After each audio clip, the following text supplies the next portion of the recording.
तो सबसे पहले मेरी बात ना जरा कान खोल के सुन लो।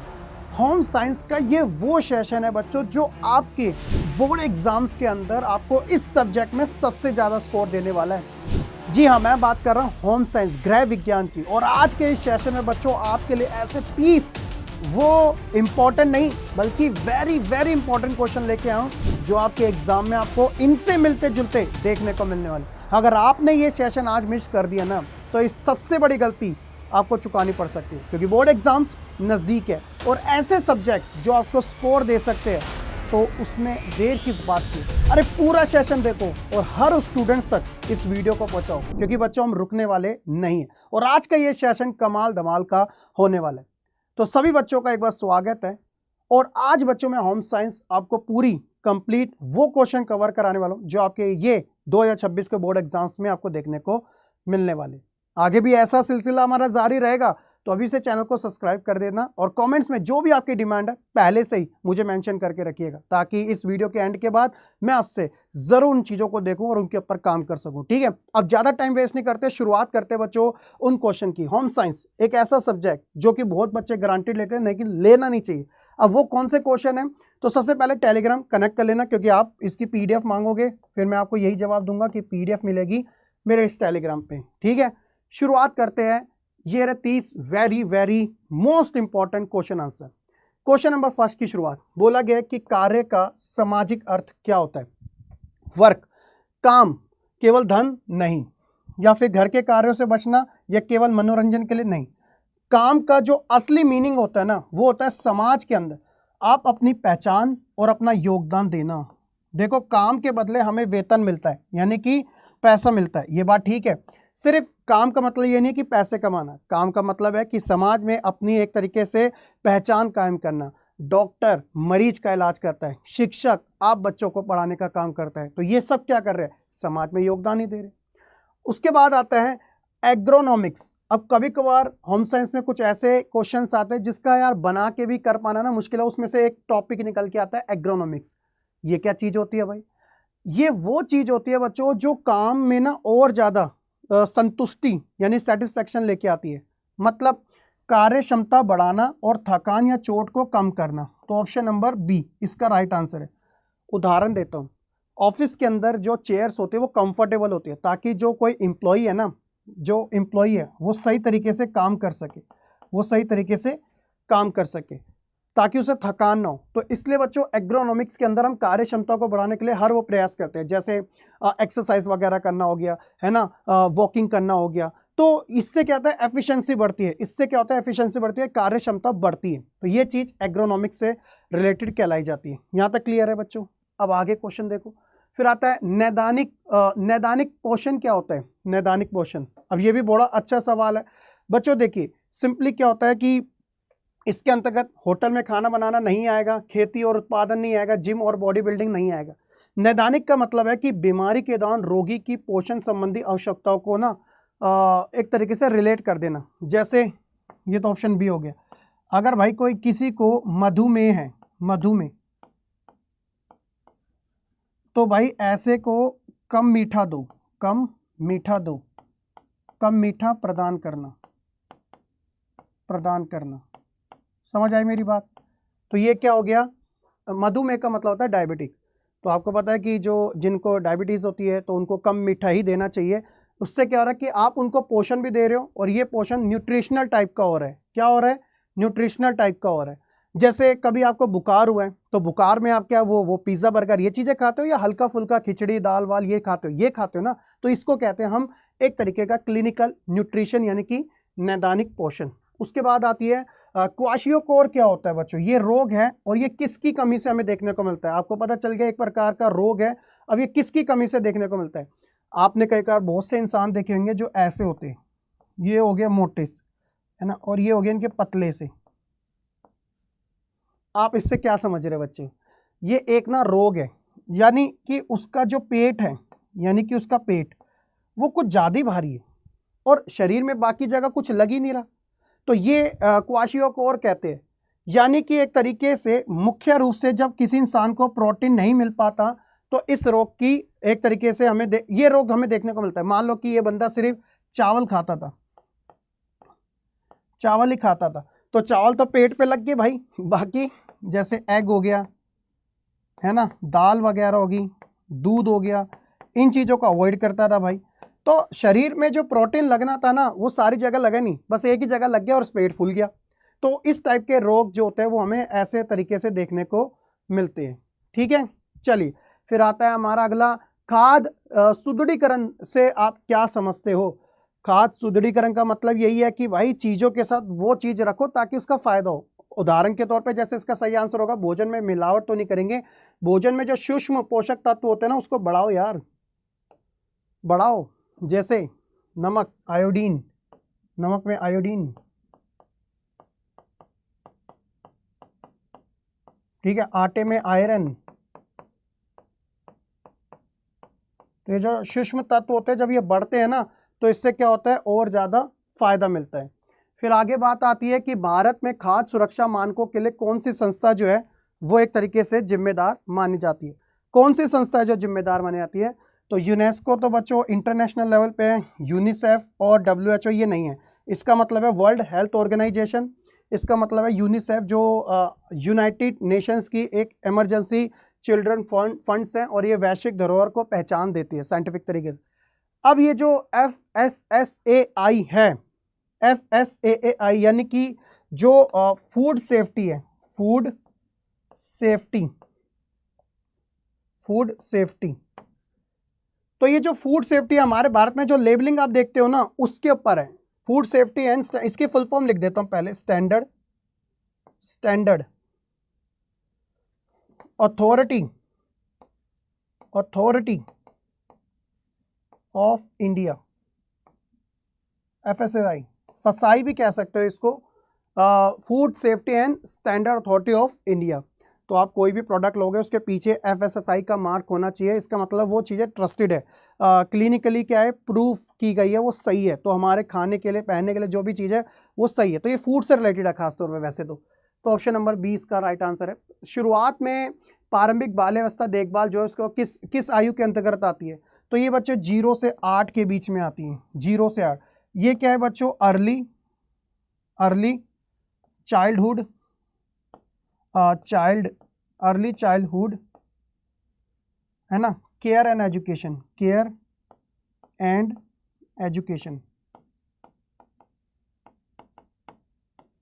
ठीक है।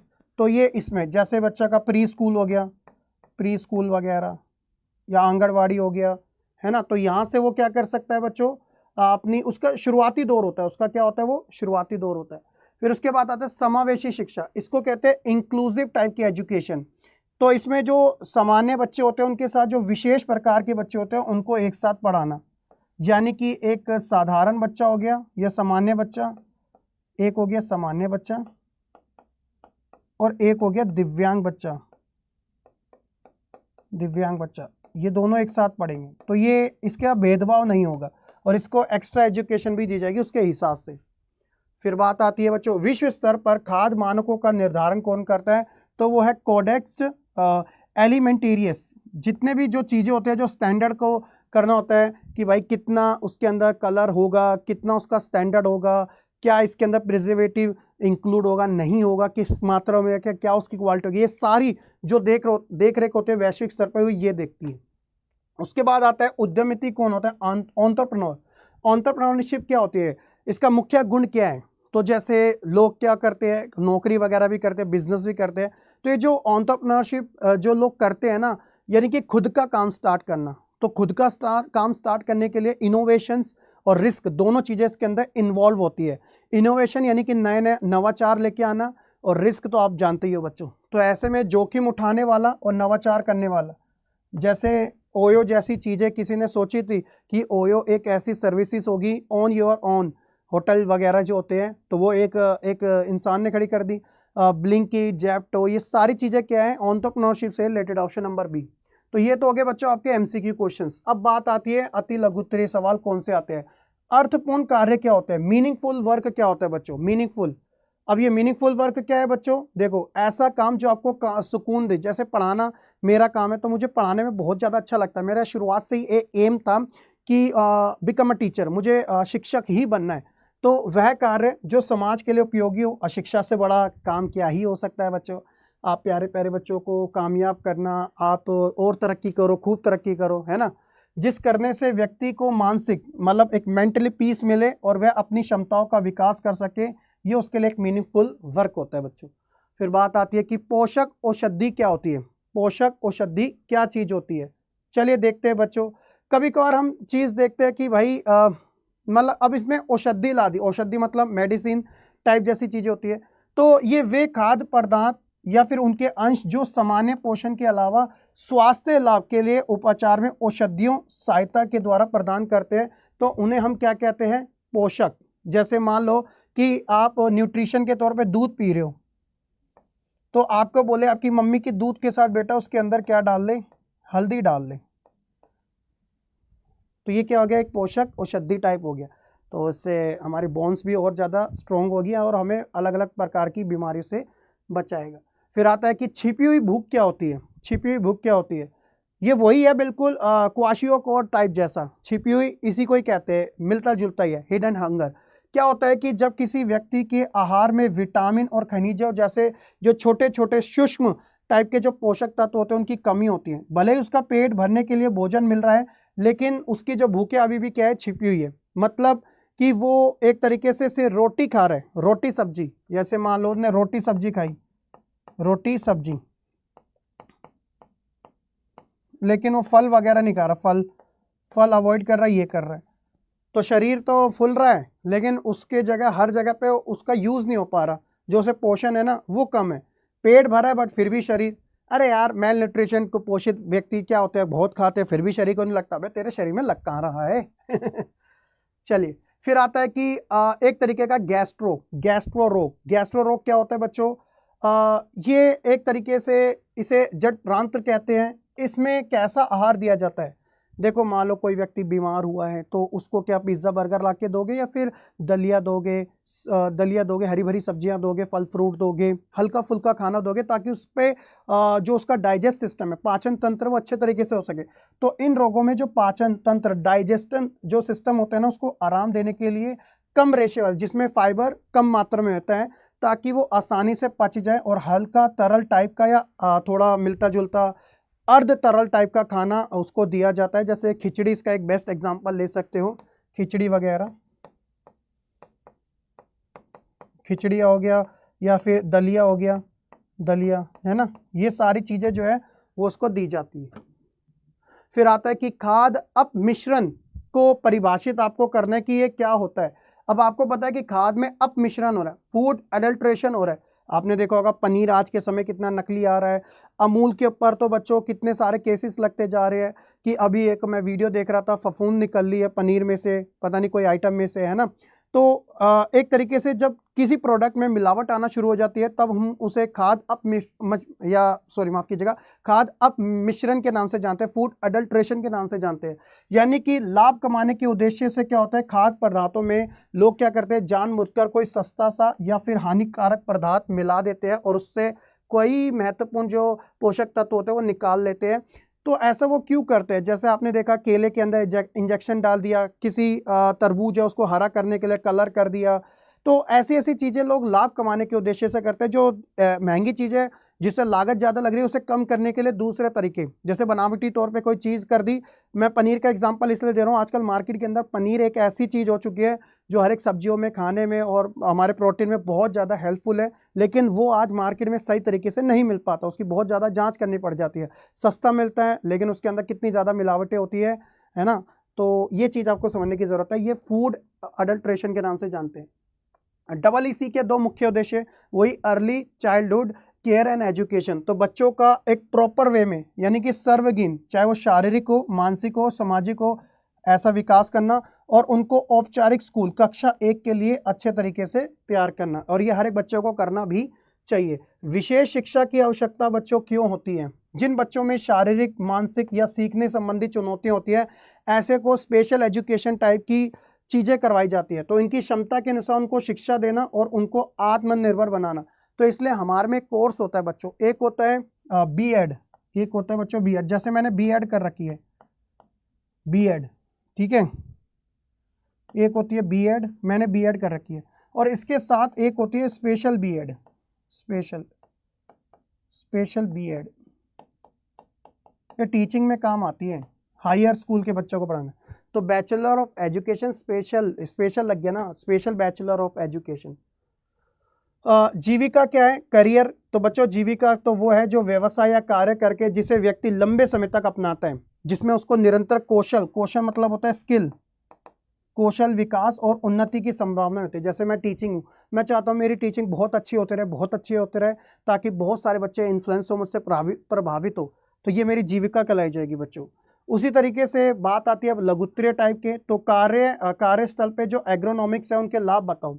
एग्रोनॉमिक्स की इंसान को जो भी चीज़ें आप बना रहे हो उसकी आवश्यकता के अनुसार बनाओ ताकि कार्य क्षमता बढ़ सके। तो एग्रोनॉमिक्स कार्यस्थल पे जो मशीनें और वातावरण होता है तो वो मानव के अनुकूल बनाता है ताकि उसे कंफर्ट है। जैसे मसाजर मशीन होगी या बॉस वाली चेयर वगैरह होगी या रेस्ट करने के लिए एक बेड हो गया, तो ताकि एफिशिएंसी कार्य क्षमता निकले। अब पता चले अरे यार कमर में इतना दर्द हो रहा है यार, कहाँ से पड़ा है, तो अच्छी चेयर होना बेहद ज़रा ज़रूरी है, इसलिए उसे हम ऑफिस चेयर कहते हैं बच्चों। ठीक है, तो इससे क्या होता है, श्रमिकों की थकान और उनकी जो मांसपेशियां हैं उसके दर्द होता है ना, उसमें कमी आती है, और कार्य करने की जो गति और शुद्धता है, एफिशिएंसी, वो बढ़ती है। औद्योगिक दुर्घटना और चोटों का जोखिम कम हो जाता है। कर्मचारियों की संतुष्टि और मनोबल में वृद्धि होती है। हर कंपनी चाहती है, इसलिए हर एक कंपनी के अंदर क्या होता है, बहुत सारी एक्टिविटीज़ कराई जाती है, ऐसे ऐसे ऐसे ऐसे डांस करो, है ना, चलो चलो रनिंग करो, थोड़ी थोड़ी बीच बीच में एक्टिविटी करवाई जाती है, और जिम वगैरह भी होती है उसके अंदर, हर एक ऑफिस के अंदर।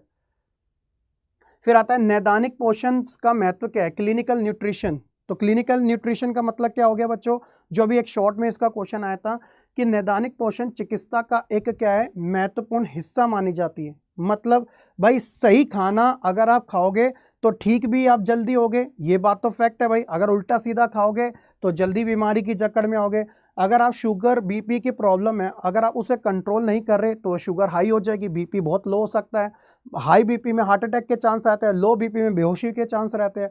ये चीज़ें सही थोड़ी हैं। तो इसलिए क्लिनिकल न्यूट्रिशन जो है हमारे बहुत इंपॉर्टेंट रहता है, क्योंकि ये हमारी बीमारियों के प्रबंधन में मदद करता है, और सही पोषण से दवाइयों का असर क्या होता है, बेहतर होता है। किसी का डाइजेस्ट सिस्टम सही नहीं होता, थोड़ा सा खाया यहाँ जलन होने लग जाती है, एसिडिटी कब्ज जैसी प्रॉब्लम्स होती है ना।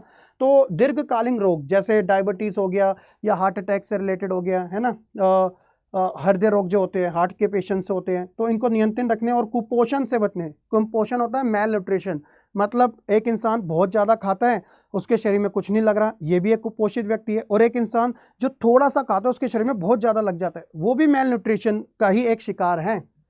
तो एक आहार विशेषज्ञ जो डाइट स्पेशलिस्ट होता है ना, वो इस स्थिति को देखते हुए उसके लिए एक डाइट प्लान तैयार करता है। तो इसको हम क्लिनिकल न्यूट्रिशन की इंपॉर्टेंस यानी कि उसका महत्व समझते हैं।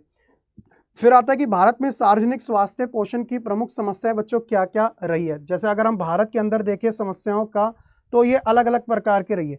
खास तौर पे हमारे यहाँ पे बच्चों में बहुत ज़्यादा कमजोरी, कुपोषण, हमारे भारत में हर तीसरा बच्चा जो है कुपोषण का शिकार होता है।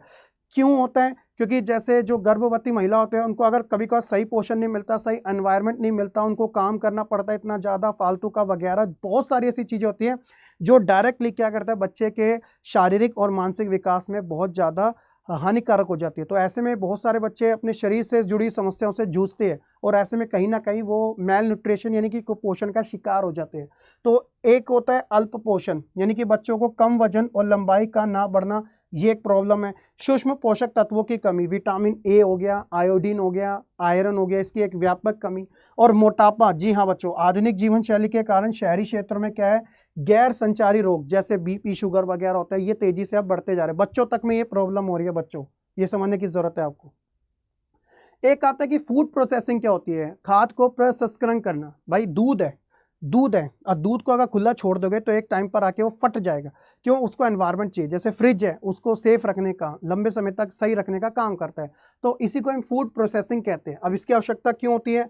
क्योंकि जो खाद्य पदार्थ होते हैं वो सड़ने या खराब होने से उनको हम बचा सकते हैं, उनकी शेल्फ लाइफ सही रख सकते हैं। जो मौसमी फल और सब्जियां होते हैं वो पूरे वर्ष उपलब्ध करवाए जा सकते हैं। भोजन को सुरक्षित, बैक्टीरिया मुक्त और उपभोग के लिए आसान बनाया जा सकता है। परिवहन और भंडारण को सरल बनाना, ये सब फूड प्रोसेसिंग के आवश्यकताओं के अंदर आता है। फिर आता है कि खाद्य सुरक्षा और खाद्य गुणवत्ता में क्या अंतर है। देखो भाई, खाना ऐसा खाओ जिससे नुकसान ना हो, और स्वाद भी बना रहे तो क्वालिटी भी चाहिए, है ना। तो ऐसे में क्या होता है, तो खाद्य सुरक्षा ये होती है कि भाई भोजन उपभोग के लिए सुरक्षित है और उसमें स्वास्थ्य को कोई नुकसान नहीं है। जैसे बोलते हैं कि ग्रीन वेजिटेबल्स खाओ, एग खाओ, पनीर खाओ, है ना, ये सारी चीज़ें खाओ, टेस्टी भी होएगी और हेल्थ में भी अच्छी रहेगी। और जबकि खाद्य गुणवत्ता का है कि भोजन को ना उन विशेषताओं से जो उपभोक्ताओं को पसंद आती है, जैसे किसी वस्तु का मतलब किसी आइटम का स्वाद, उसका रंग, उसकी सुगंध, उनका पोषक तत्व। तो भाई इसमें ना सुरक्षा अनिवार्य है और गुणवत्ता ब्रांड और कीमत के आधार पे अलग हो सकती है। जो नान आप किसी होटल से, ढाबे से ले सकते हो, वो 5 स्टार होटल में मिलेगी। क्या फ़र्क होगा, थोड़ा क्लीननेस होगी, हाइजीन हो गया, क्वालिटी अच्छी होगी, लेकिन ये हमारे पर डिपेंड करता है, ठीक है। फिर देखते देखते 24वां क्वेश्चन, शुरुआत में बाल्यावस्था के दौरान खेल का क्या महत्व है। देखो भाई, सिर्फ पढ़ना ही ज़रूरी नहीं होता, खेल भी ज़रूरी होता है, फिजिकल एक्टिविटी भी ज़रूरी होती है, क्योंकि खेल के माध्यम से बच्चे अपनी जो सेंसर है, यानी कि जो इंद्रिय हैं, उनका उपयोग करना सीखते हैं और उनकी मांसपेशियों का विकास, क्योंकि कोई इंसान कभी खेला ही नहीं तो मांसपेशियां हमारी जुड़ी की जुड़ी रहेगी। कभी कभार होता है ना कि बच्चा कभी भाग ही नहीं पाता या कभी उसके हाथ ही नहीं खुल पाते, तो फ्लेक्सिबल उसका शरीर हो ही नहीं पाता। तो कहीं ना कहीं फिजिकल एक्टिविटी की कमी की वजह से घर में रहते रहते रहते, पढ़ाई में तो अच्छा है लेकिन फिजिकल एक्टिविटी में थोड़ा सा खड़ा हो जाए, कमर में दर्द होने लगती है, भागने को बोलो तो सांस फूलने लग जाती है, तो उसने कभी वो चीज़ें करी नहीं है। तो ये दिक्कत वाली चीज़ है बच्चों। तो इसलिए हमें गत्यात्मक कौशल, सामाजिक कौशल जैसे शेयरिंग करना, सहयोग करना और मानसिक विकास, सोचना, समस्या समाधान करना, प्रॉब्लम सॉल्विंग बनना, इन सब चीज़ों में महत्व प्रदान करता है शुरुआत में खेल। इसके अलावा खेल ही बच्चों को बाहरी दुनिया से परिचित कराता है। वो कहता है ना कि पढ़ोगे लिखोगे बनोगे नवाब, खेलोगे कूदोगे बनोगे खराब नहीं, नवाब ही बनोगे खेलने कूदने से भी। फिर आता है कि उद्यमी बनने के लिए किन 4 प्रमुख कौशल। उद्यमी कौन होता है, एंटरप्रेन्योर, जो बच्चों जोखिम लेना जानता हो, जो नए नए आइडियाज क्रिएट करना जानते हो, उसके ऊपर इंप्लीमेंट करना जानते हो, और साथ ही साथ वो कौन से उसके पास 4 स्किल होनी चाहिए उसके पास। तो देखिए बच्चों, सबसे पहले कि इनोवेशन, एक उद्यमी के पास इनोवेशन होना चाहिए। जैसे कोई सोच सकता था ओयो के बारे में कि यार ओयो, ओहो, ओयो से सीधा होटल कोई भी बुक कर सकते हैं, लोकल तरीके की भी, अरे 10 मिनट के अंदर घर पे आइटम भी आ सकता है। तो ब्लिंकिन, जेप्टो जैसी चीज़ें, अभी अमेजोन एक दिन के अंदर इतनी दूर की डिलीवरी भी हो सकती है, कमाल है यार, ये तो नया आइडिया हो गया यार। एआई जैसी चीज़ें भी आ सकती है, कमाल है यार, ये तो नया सोचना, नई वस्तुओं को बाजार में लाने की क्षमता रखना। जोखिम का प्रबंधन उसके अंदर होना चाहिए, यानी कि अनिश्चितताओं और नुकसान को सहने का उसके अंदर साहस हो। प्रॉफिट तो सबको अच्छा लगता है, लेकिन जब बात नुकसान और क्रिटिसाइज की आती है, सब पीछे हट जाते हैं। तो जो एंटरप्रेन्योर होता है, जो उद्यमी होता है, वो इन चीज़ों को, उसके अंदर ये क्वालिटी होनी चाहिए। फिर आता है लीडरशिप, भाई वो खुद ही बना के पीछे हट रहा है और फ्रंट पे नहीं आना चाहता, वो छुप छुप के रहना चाहता है, तो ये उद्यमी नहीं कहलाएगा। तो अपनी टीम को प्रेरित करना और सही दिशा दिखाना उसके अंडर में, और सही कम्युनिकेशन, ग्राहक और सहयोगियों से अच्छे तरीके से बात करने की योग्यता, वो उसे एक एंटरप्रेन्योर बनाती है। क्या बच्चों, मैं एक एंटरप्रेन्योर हूँ। फिर आता है नैदानिक पोषण और आहाकार्य क्षेत्र में करियर बनाने के लिए कौन कौन से अवसर हो सकते हैं। चलिए देखते हैं बच्चों। जैसे नैदानिक पोषण के क्षेत्र में अगर आपको करियर बनाना है तो बहुत ज़्यादा इसके अंदर क्या है, अपार वो है, क्या बोलते हैं, संभावना है। जैसे एक पेशेवर आहार विशेषज्ञ, जिसे हम डाइटिशियन कहते हैं, इसके रूप में निम्नलिखित भूमिकाएं निभा सकता है। कैसे, जैसे मान लो अस्पताल के अंदर खुद का क्लिनिक या फिर कोऑपरेटिव क्षेत्र में, ये सारी चीज़ें क्या है, डाइटिशियंस के लिए काम आती है। अरे भाई, जिम के अंदर जो ट्रेनर होते हैं वो भी तो डाइटिशियंस होते हैं। अस्पतालों के अंदर रोगियों को क्या देना है उसका चार्ट बनाना है, खुद का क्लिनिक में एक काम कर लेना, सलाह वगैरह खोल लेना। अरे कॉर्पोरेट में बड़े बड़े जो होते हैं वेलनेस कोच कहलाए जाते हैं बच्चों, जो एक तरीके, भाई हेल्थ इज़ वेल्थ, आज के समय तो हेल्थ इज़ वेल्थ बहुत ज़्यादा इंपॉर्टेंट है। इसके अलावा खाद्य उद्योग के अंदर जो कंपनी से संबंधित सलाहकार, शोधकर्ता बन जाए, एकेडमी में, स्कूल और कॉलेज में शिक्षा के तौर पे बताने लग जाए, तो यार ये भी तो है। फिर आता है बच्चों खाद्य सुरक्षा और मानक अधिनियम, जो कि FSSAI, जिसे हम कहते हैं food safety and standard authority of India, साल 2006 में आया था। इसकी प्रमुख विशेषताएं क्या थी, तो इसकी प्रमुख विशेषताएं देखो क्या है। सबसे पहला है एक एकीकृत कानून होगा। तो इससे पहले कई पुराने कानून जैसे PFA थे, उनको एक छत के नीचे ला दिया। FSI की स्थापना बच्चों हुई थी कि जो फूड स्टैंडर्ड है ना, उसको लागू करने के लिए एक राष्ट्रीय संस्था बनाई जाए, तो उसके लिए बच्चों ये लाया गया था। विज्ञान आधारित मानक, तो इसके अंदर क्लिनिकली प्रूफ सारी चीज़ें होती है, तभी जाके वो मार्केट में आती है।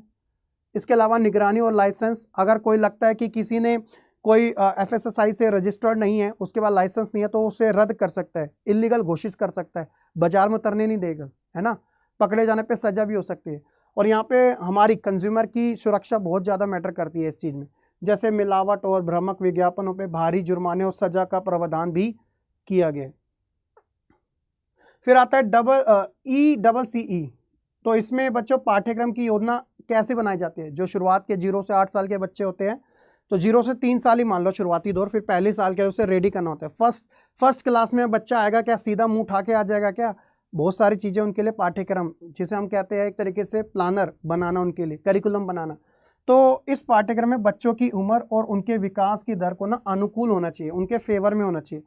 जैसे आप फेवर में लाने के लिए क्या करोगे, तो सबसे पहले खेल आधारित शिक्षा।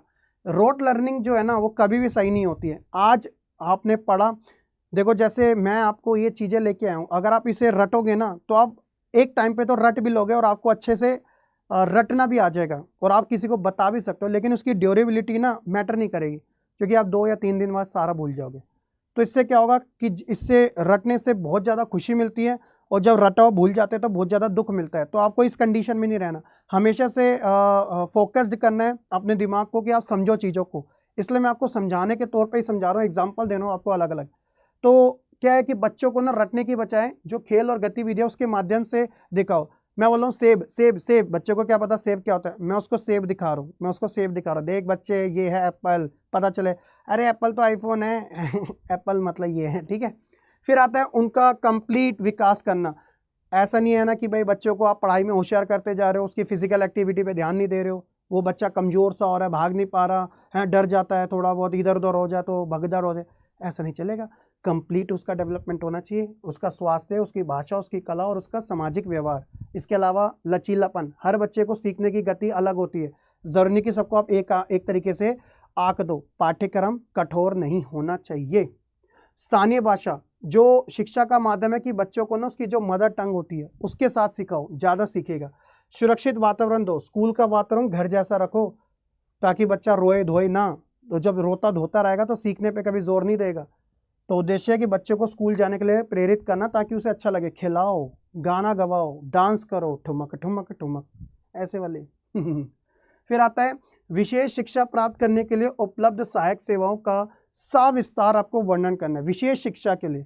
तो भाई सबसे पहले आपको क्या ज़रूरत है, तो जो विशेष आवश्यकता वाले बच्चे होते हैं उनको समाज की मुख्य धारा में लाने के लिए ना बहुत सारी चीज़ें हैं, उनकी आवश्यकता होती है। जैसे हो गया ऑक्यूपेशन थेरेपी, ये क्या होती है, ये व्यावसायिक चिकित्सा होती है। जैसे बच्चों को ना दैनिक जीवन के कार्य जैसे कपड़े को पहनना, खाना खाना आदि ये सिखाना, ये भी एक बच्चों कला है, क्योंकि उनको डीमोटिवेशन फील होता है इस चीज़ से। वाणी चिकित्सा, स्पीच थेरेपी, जिन बच्चों को बोलने या उच्चारण में समस्या होती है उनके लिए तो अनिवार्य है। कोई होता ना मतलब अटक रहा है, वो बच्चा अटक रहा है भाई, या कोई जिसकी जुबान अबे तू तो ऐसे नहीं कर, तो कोई तुतला के बोल रहा है, तो ऐसे बच्चों का उच्चारण करने के लिए सारी चीज़ें स्पीच थेरेपी दी जाती है। फिर आता है फिजियोथेरेपी, अगर कोई बच्चा शारीरिक दिव्यांगता वाला है तो उसके अंगों के लिए गतिशीलता बनाना, उसके लिए जैसे आज आप देखते हो मशीन वगैरह हो गया जिससे बैठ के जा सकता है, चेयर वगैरह होती है ना, स्ट्रेचर होते हैं सारे। फिर आता है काउंसलिंग, बच्चे और उनके माता पिता को मानसिक तनाव से निकालने के लिए काउंसलिंग और सही मार्गदर्शन जरूरी है। बाकी बच्चों इसमें उनके लिए जो ब्रेल होती है, ब्रेन लिपि टाइप जैसी है ना, उनके लिए हीयरिंग एड हो गया, व्हील चेयर हो गया, ये सुविधाएं देना। और देखते ही देखते लास्ट आता है कि भारत में कुपोषण की समस्या को दूर करने के लिए चलाई जा रही किन्हीं 3 प्रमुख कार्यक्रमों के बारे में बता दो। कुपोषण क्या है? मेल न्यूट्रिशन, जब कोई व्यक्ति बहुत ज़्यादा खाता है उसके शरीर में नहीं लगता तो वो कुपोषित है। कोई व्यक्ति बहुत कम ही खाता है लेकिन शरीर में बहुत ज़्यादा लग रहा है, मोटापा है, ओबेसिटी है, वो भी कुपोषण का शिकार है ना।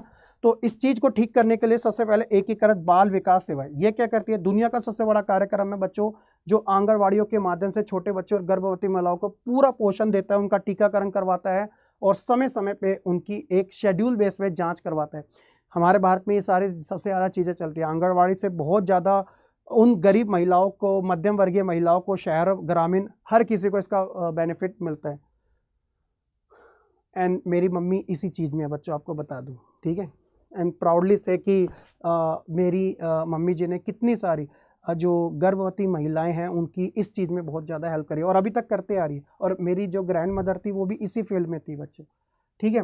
क्या बोल रहे हो? इसी वजह से सर आप होम साइंस अच्छी पढ़ा रहे हो माध्यमिक भोजन, ये मिड डे मील है, स्कूलों में बच्चों को पका हुआ भोजन, जी हाँ, ग्रामीण तमिलनाडु से शुरुआत हुई थी बच्चों, आज पूरे भारत के अंदर है, ताकि बच्चों उनकी उपस्थिति बढ़े। जो बच्चों को खाने के लाले होते हैं तो सरकार उनके लिए सारी चीज़ें बढ़ाए। फिर आता है बच्चों नेशनल न्यूट्रिशन मिशन। इसका लक्ष्य ये है कि बच्चे, किशोर और महिलाओं को एनीमिया और स्टेनिंग यानी कि जैसे बोने होते हैं, जैसे कद नहीं बढ़ता था, उस चीज़ को कम करना। तो इस तकनीक का उपयोग करके हम डेटा की निगरानी कर सकते हैं और कार्यक्रम का मुख्य उद्देश्य है कुपोषण मुक्त भारत के सपने को साकार करना। बस। तो मेरे प्यारे बच्चों 30 मिनट के अंदर 30 वेरी वेरी इंपॉर्टेंट क्वेश्चन मैंने आपको कराए। अब इस वीडियो को दबा के लाइक कर देना और कैसा लगा सेशन मुझे कमेंट सेक्शन में बता देना। अगर आज आप इस चीज़ के लिए अवेयर नहीं हुए और अगर आज आपका रिस्पॉन्स में कमी रहेगी तो शायद हो सकता है कि बच्चों आपको ऐसा कंटेंट बार बार देखने को ना मिले, क्योंकि जब ज़रूरत ही पूरी नहीं हो रही तो फिर क्या ही फ़ायदा। तो इस वीडियो को शेयर करो, इस वीडियो पे कमेंट्स करो, अपना फीडबैक दो, यूट्यूब को बताओ कि होम साइंस भी एक इम्पॉर्टेंट सब्जेक्ट है जो कि बहुत सारे बच्चों की डिमांड है। क्योंकि एल्गोरिथम बेवकूफ़ सा है, जब तक उसको एक्टिविटी नहीं दिखेगी, लाइक कमेंट शेयर की, तो वो उसे लगेगा कि वो कंटेंट इतना रीचेबल नहीं है, तो वो अदर ऑडियंस तक नहीं पहुंचाता। तो उसके लिए आपको लाइक करने की ज़रूरत है, आपको हाइप करने की ज़रूरत है, आपको कमेंट्स करने की ज़रूरत है। इसलिए नहीं कि ये वीडियो से बहुत ज़्यादा मैं कमा लूँगा, इसलिए कि बच्चों यूट्यूब को लगे कि एल्गोरिथम सही तरीके से काम कर और इस वीडियो को हर उस बच्चे तक पहुँचा जिसके अभी एग्ज़ाम आ रहे हैं, ताकि वो अच्छे तरीके से पढ़ सके। बहुत बहुत शुक्रिया आज की इस वीडियो में। जय हिंद।